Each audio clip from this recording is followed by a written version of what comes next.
Okay. Hello, everybody. Good afternoon, good evening, wherever you're from right now or dialed in from.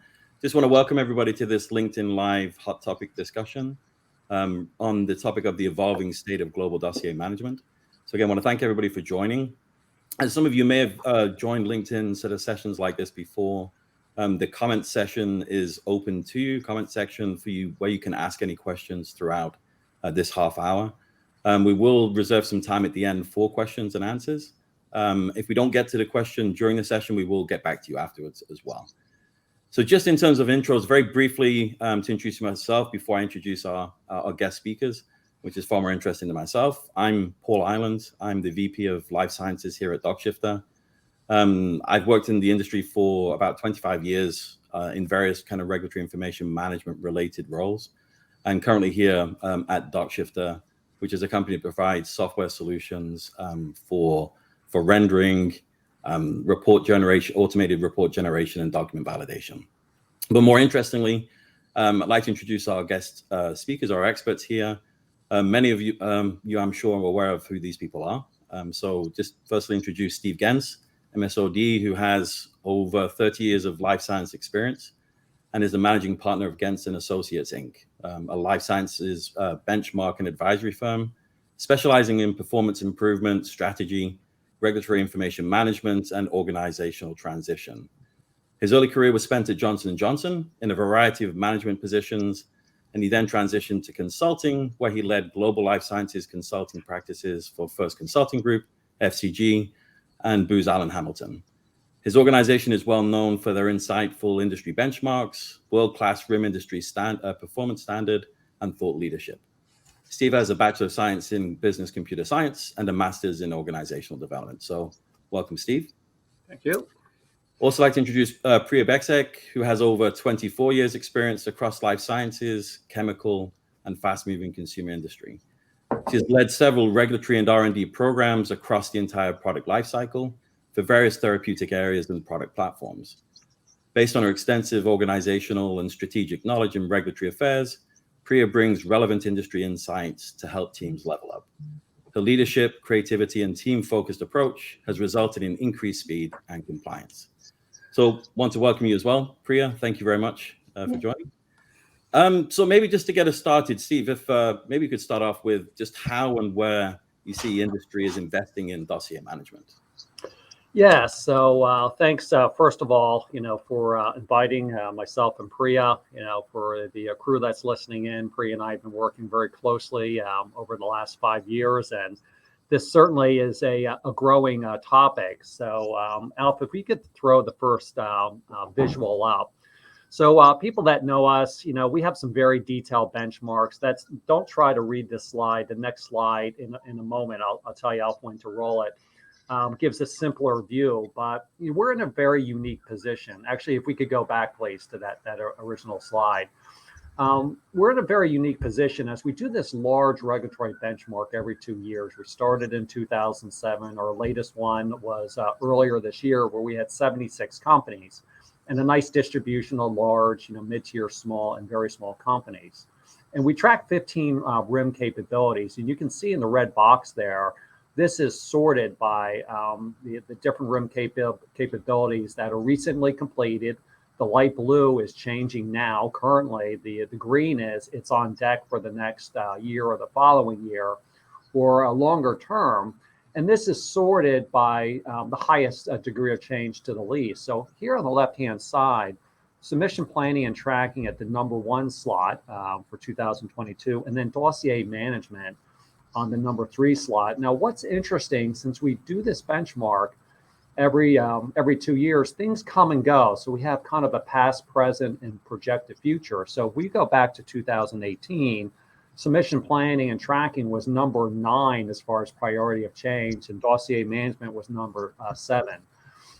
In 2018 and 2020, the big spotlight was improving those health authority interactions, the Q&A process. So it's truly a hot topic, and that's why we're really, really pleased to join you. Now, the other thing about dossier management is the conversation about regulatory intelligence. We're just finishing up our pulse survey of industry, and the software providers are going to have that report ready to go next month. But a lot of the regulatory intelligence, especially the country filing requirements, as we all know, are critical, kind of in that dossier management capabilities. So if we go to the next image, it actually gives you a very gentle on the eyes where we see the breakdown on the research. So we can see on the left-hand side, about a quarter of the 76 companies, have completed work on the dossier management capability. And Preeya and I are going to talk not only about the capability, but the role, of the dossier manager and how that's evolving. The thing that's substantial in both the dossier management in the red and submission planning, you look at it, and just about 50% of companies are actively working on improving those. And then you can see another 22%, it's on deck. So when you add it all up, there is a big focus on dossier management. So on the next slide, and that just gives you some simple stats and all that. The other thing that's really interesting, we started seeing in about 2018 a lot of end-to-end process work. And this is, again, a question, in our research, but what processes are you working on? So we can see on the right-hand side in the percentages, basically it's everybody is working on some of these, but these processes from our macro list, the dossier manager has some component, as we all know, in all these. If it's the primary or secondary markets, the primary job of a dossier manager, the reg and tell country filing requirements, the change control, be it a CMC change or label management. There's a lot of work as far as the dossier manager to get those submissions out the door. What most companies don't do, and if there's one thing that you take away from today, is that, those companies and most companies are working on end-to-end processes, that actually having the dossier manager as part of the critical business process improvement work is actually a really smart move, because they have very much of a horizontal position, meaning they're looking across, the whole process and really have a unique insight. If it's the compilation of the dossier, the wave planning, the packages to the local affiliates, they have a unique view on probably where the bottlenecks are. So, that dossier manager position, if you have it, if they're not involved in business improvement planning, they really should be. So, Paul, that kind of gives a quick, update about it is a big priority for most companies on that.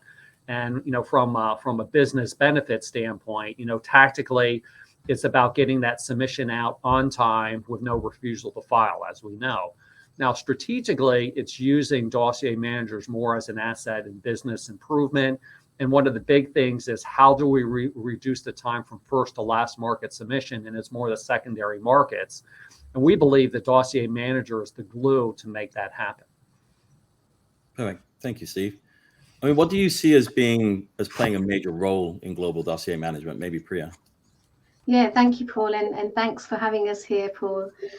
So, some of this really comes down to some of the obvious things, right? So having clear roles and responsibilities, having the right processes in place, as Steve already mentioned, having, dossier managers, or some companies call them submission managers or submission coordinators, it's all of the same thing. I would say what's also important is the actual tools and systems that are used. Of course, you'll know yourself, Paul, you mentioned you work in RIM quite a lot. That's very important. Lots of companies are spending a lot of money implementing RIM tools. And I think it's very important that expectations are set there, so that if you are investing there, you're, making sure that that is then your authoritative tool. That's really important these days, moving away from paper manual work to automated system related work, and pulling data, from those systems. And also, I think what's important, what I notice and observe, is having the right handoffs and decision points. And I think, Alp, it might be nice to put up the slide here, the image that we've got for this. So, this shows, and I think anyone listening who works in regulatory affairs or R&D as a whole will relate to this process. We call this the mother process. It's standard. But what's really important is that companies and teams identify where are the handoffs, where are the decision points, because that's what allows speed to market and allow that efficient working across the different teams and functions involved in global dossier management. Perfect.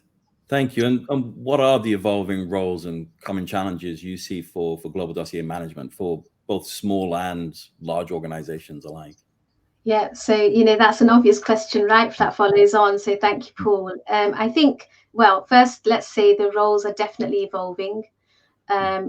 People will notice that whether they are themselves in that role or they're working with these key roles that are involved in global submission management, global dossier management, and industry is in an ongoing, challenging environment, right? Dossiers must be right first time, of high quality. And also, companies want to make what we call simultaneous submissions, right? So that's kind of laying the landscape there a little bit. And so when we look at this model, this flow, it's got to be robust. There cannot be gaps. There cannot be uncertainties. If we take this process here on the screen as a standard, what varies around that are the people.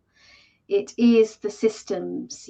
Often there's no one given system that manages this whole change. There's several systems, and that connectivity becomes important.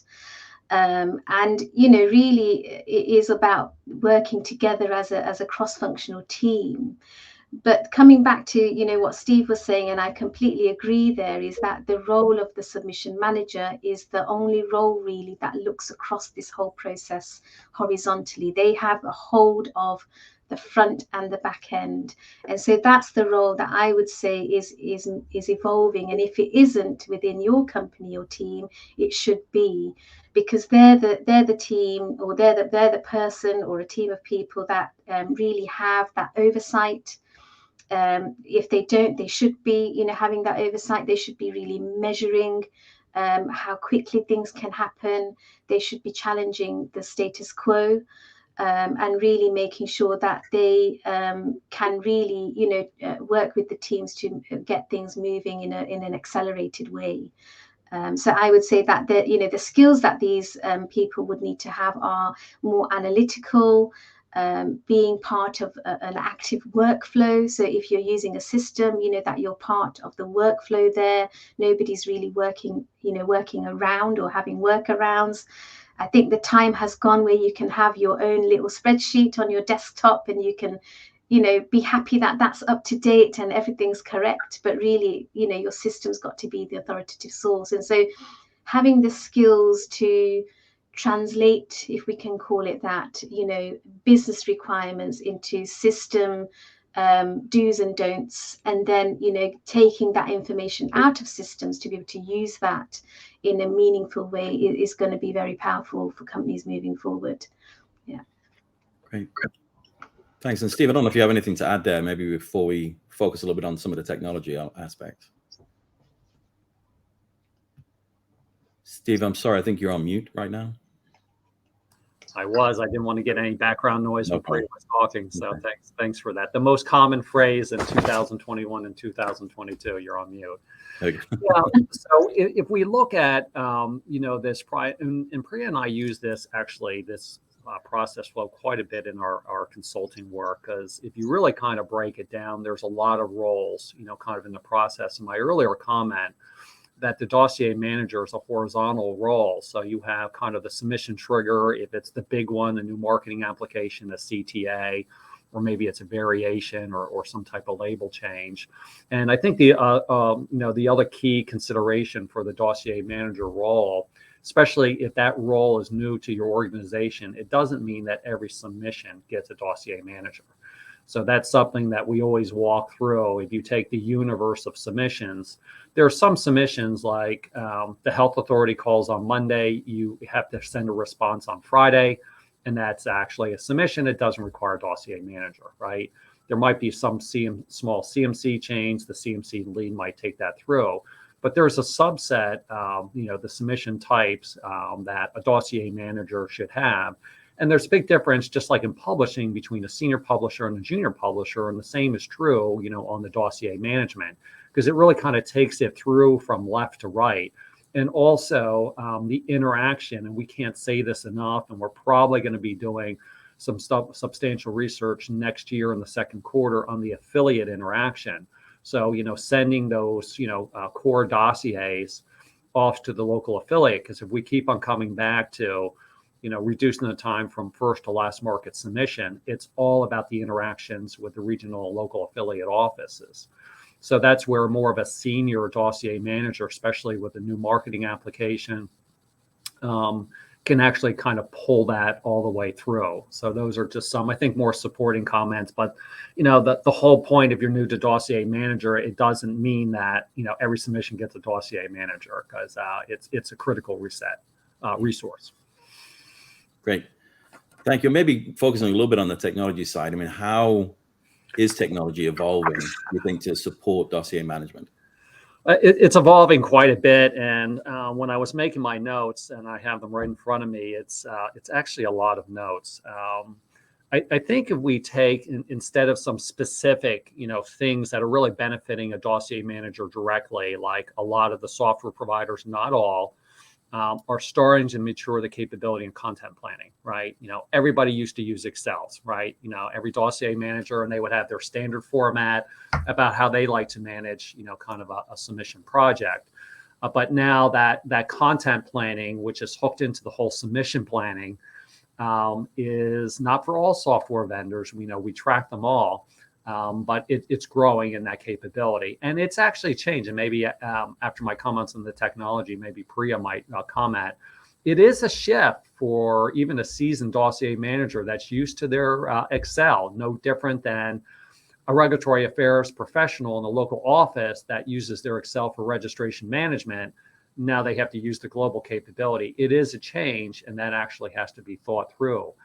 A few other quick factoids, because in the old day, if we would look at this picture, maybe 6-7 years ago, you would see at least, probably 5 or 6 different systems here, and probably from 5 or 6 different software providers. You have the publishing system, the document management system, the registration system, the labeling system, and the list goes on. And that's just from a central, standpoint.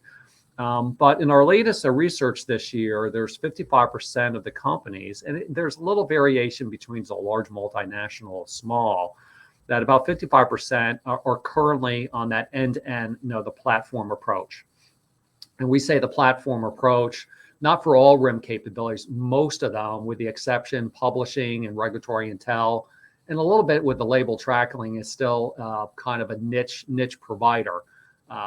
Standpoint for most, they're going for an end-to-end platform approach, and we're expecting in the next 3 to 4 years that's probably going to peak around 75%. There's still other companies, they're still simplifying, but what that means is really having a global capability. If you're the dossier manager, say you're a product strategist, you're the CMC person, maybe you're on the R&D clinical team, the publisher, they're all working off the same information.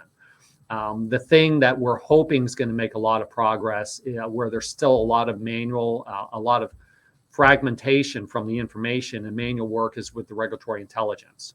Like on this graph, if you look, folks, like on the left-hand side, be it a CTA, new marketing, there's different reg intel, but the big one is that local assembly, those, the regulatory intelligence of the local assembly, the country filing requirements, right? Which is actually really important to know when you're doing your core dossier, strategy. So that's still a sore spot. The providers, software providers, we don't see any one provider that's mature in that. We'll have a full report next month, on that.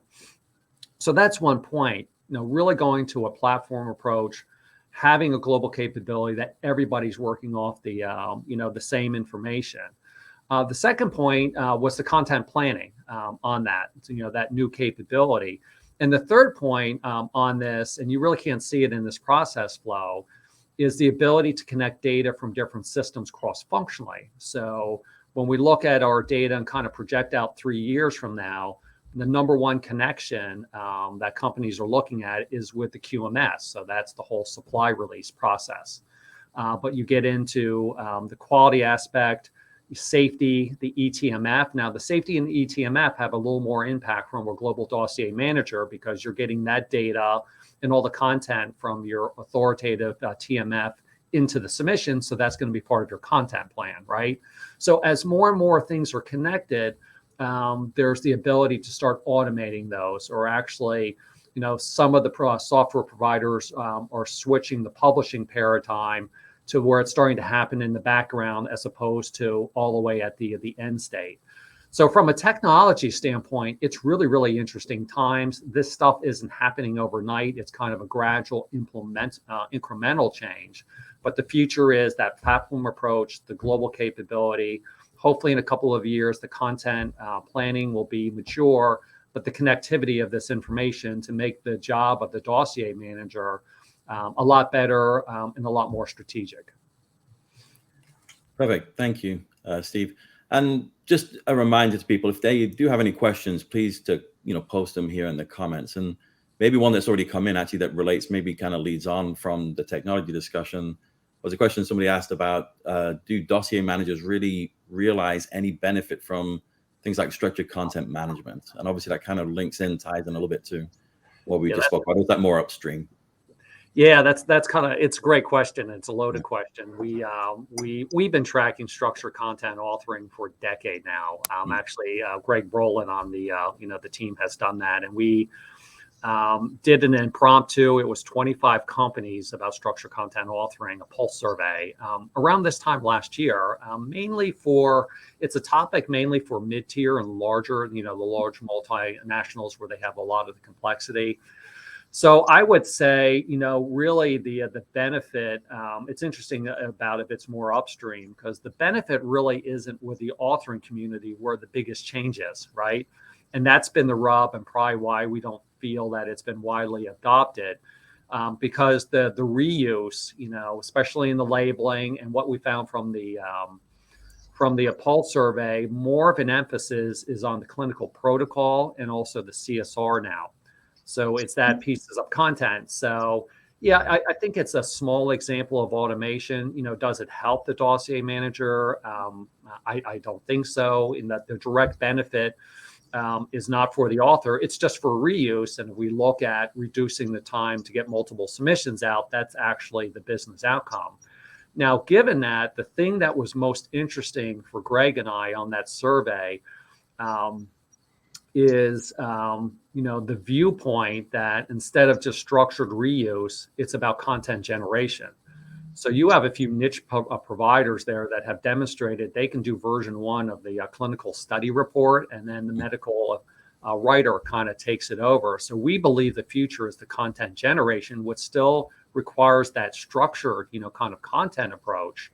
And again, that would speed up, kind of the timelines, because if you think about it, last patient visit to database lock, excuse me, I should have had my cell phone on silent. I'll do that right now.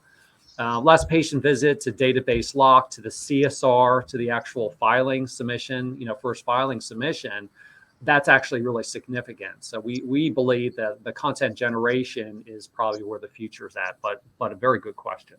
Preeya, I don't know if you have any comment on that. That's typically kind of a great question. Yeah, no, indeed, I agree with you. I think content generation, certainly from DBL to CSR narratives, things like that, is going to be where the speed can come in, with the structured content creation, let's call it. Yeah. And I think, at the back end of this process flow, you can also have some great tools to help, transition files from, final drafts to final version, and then get them into the different structures, right? Your CTD structure being the main one used across some regions now. So I think there's some work to be done there, because it's always that team, based on my experience and observations, it's always that writing team, reviewing team, approval team, and then getting it off to publishing that is in a crunch. And they're the ones that are, at the end of the chain, if you like. So any tools and automation there can certainly help teams take the pressure off, but ensure a really high quality dossier, with no errors and that kind of thing. So yeah, I think that's an area that's going to grow quite significantly. Yeah, maybe kind of moving on from that, but just in terms of what you've seen in sort of some of the projects you've worked on, how do companies that you've worked with implement submission management as a role where maybe they don't have that today? Yeah, indeed. And I know Steve will have some comments, but maybe I'll go first. So there are some companies that have a whole army, right, of submission managers, got regulatory operations that contains your publishing team as well, and everything's in-house, right? Great, under your control. But then there'll be some companies and teams that are smaller, they're more lean. They have one or two people in-house. They may be working with vendors to do the checks and publishing and so on. So the submission manager role in both those contexts can be different. And the value of having a submission manager may not have been fully seen just yet. But certainly, companies are still introducing this role in some of their teams. And as Steve said earlier, it often varies between the type of submissions. So there'll be some submissions that maybe you might class as large, complex submissions, and other submissions that are small, simple submissions where you may not need a submission manager, but somebody might need to take on those responsibilities and wear that hat, so to speak. So you can have a dedicated submission manager versus somebody who takes on those roles and responsibilities. And we do see that varying across companies. Some companies are still adopting that role, and when they adopt that way of working, we find that it starts off as kind of a basic role. It starts off as something that is a supporting role to the regulatory lead or the global regulatory lead. And it's something that comes about slowly as the team and the cross-functional teams get used to having somebody doing that specific task and looking across that whole end-to-end value chain. But what I would say is that if you are looking to implement such a role, then really think about how you might assign submission managers, define some kind of criteria, and phase it in. Right, so it's not going to happen over time. You need to phase it in, because often a submission manager is like a Venn diagram, overlapping with maybe the project manager a little bit, maybe overlapping with the regulatory lead, a little bit regulatory operations. So what does that whole matrix look like? And really take time to define that. So Steve, I don't know, have anything to add? Yeah, I think just the good old fashioned racy from what you just described. So it's clear. And what we found with, many clients we've helped to bring in that role is doing a pilot. Doing a pilot is really, really important. Do a 3-month pilot, you learn, you adjust, and then kind of start rolling it out as Preeya has, mentioned, because, it is something that's very new. And the beautiful thing, and I've been watching some of the other questions too, that the other benefit of having a dossier manager more for the big complex submissions, that, with people professionally kind of managing that horizontally, you actually over time streamline that process, because there's so much variation in that process, and it's based on, maybe somebody's style. But having the tools and templates, and that's another way to drive inefficiency, out of the operation, strategically on that. Because one individual had said here just about, as far as the generic product submissions. So, they're a little more straightforward. But if you have, for the major submissions under dossier management, they'll streamline that process, by doing the work over time. And months and weeks in the generic field, especially being first to market, getting that 6 months exclusivity, at least here in the States, is absolutely critical. So it's just another, not only doing the submission, but think about it as business excellence and continuous improvement all in one role, if you think about it strategically. Excellent. Thank you both very much. Probably with that, we're kind of getting close to a half-hour time limit there anyway. So maybe for those people online, just so you're aware, the recording here, the moment we kind of this session ends, the recording is normally available within just a few minutes of the recording of the session ending. Anybody who's signed up to our LinkedIn Accelerating ECTD Submissions newsletter, they will receive an email notification letting them know that this recording is available, but it will be available pretty much instantly from after this meeting. So you'll be able to share that link with colleagues, etc. as well. But with that, I just wanted to thank Steve and Preeya again for your time. I appreciate it very much. Obviously, very insightful session. And hopefully we'll see some of you on a future session like this. And hope everybody has a very pleasant afternoon. And thanks again, everybody. Thank you. Thank you. Thank you. Take care. Thank you, everybody.